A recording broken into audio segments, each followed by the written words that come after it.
Time now for some sports news. Well, on day 4 of the ongoing National Volleyball Championship in the female category, Nigerian immigrants showed quality by recording a 3 straight sets victory over Gombe State. In the second game, Nigerian Customs defeated Plateau State 3-1, and Plateau won the first set, but the Customs team bounced back to win the remaining 3 sets. The Nigeria's Flying Eagles stepped up their preparation for the 2015 African Youth Championship in Senegal after they defeated Ace Academy of Kaduna 3-0 yesterday.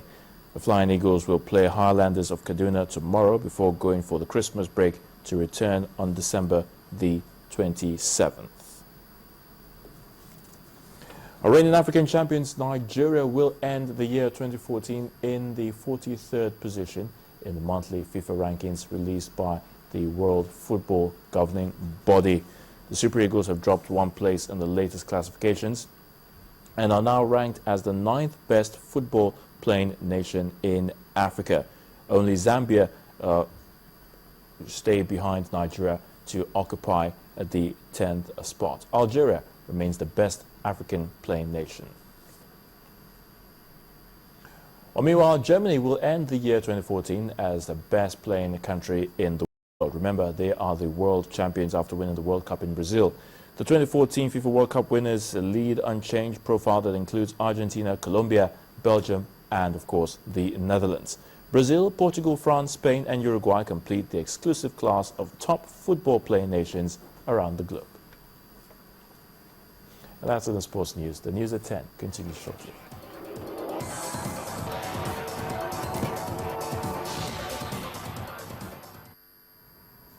On the foreign scene, Zoha Tsarnaev, the main suspect in the Boston Marathon bombing that happened in July last year, has appeared in court for the first time since the incident.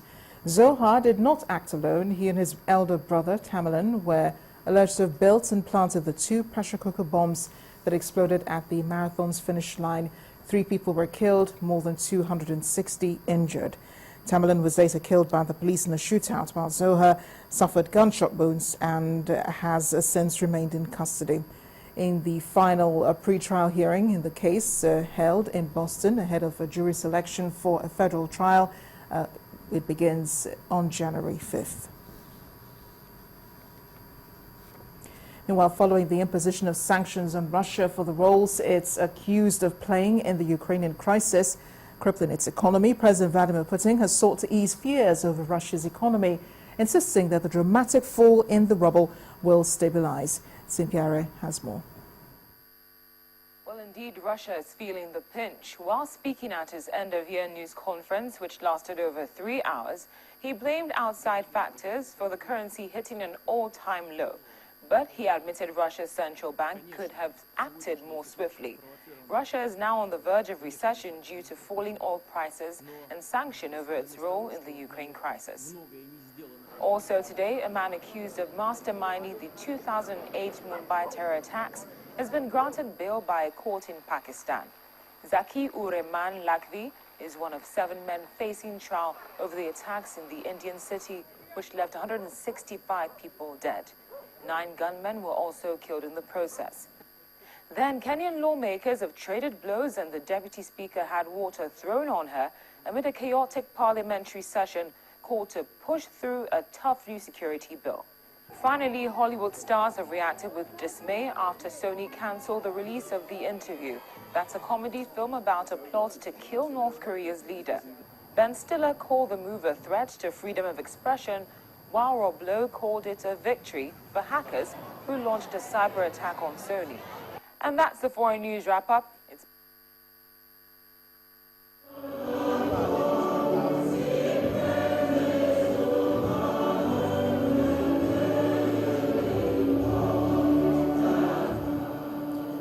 The news tonight with the old banquet hall of the Presidential Villa Abuja coming alive as it hosts the 2014 Christmas Carol by the Aso Villa Chapel. At the event, President Goodluck Jonathan called on Nigerians to continue to pray to God to give him wisdom to take the right decisions that will not bring suffering to the people. Noting that no one takes a position of authority without God's consent, the President expressed hope that God who chose him would see him through.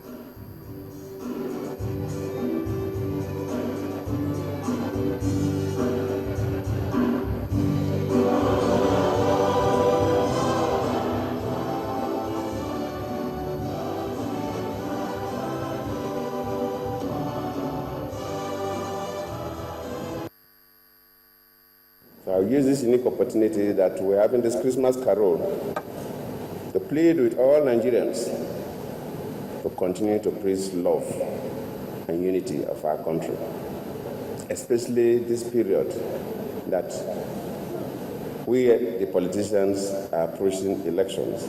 You can see how the atmosphere is charged.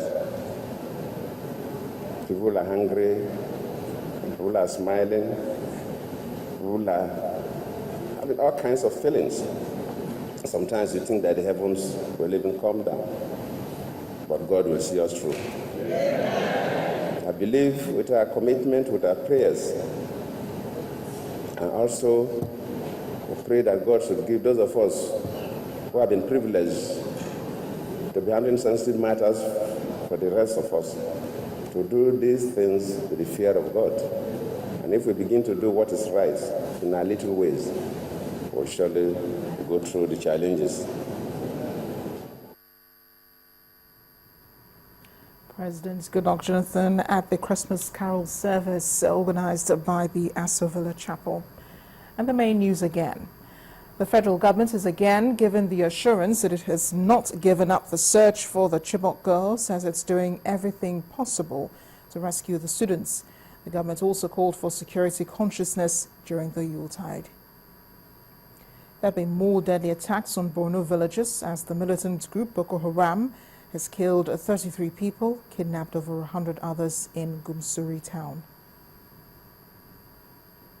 And Boston Marathon bombing suspect has appeared in a United States court ahead of commencement of trial next January. That's the news at 10 tonight. Thank you for watching. I am Amarachi Ubani. Good night.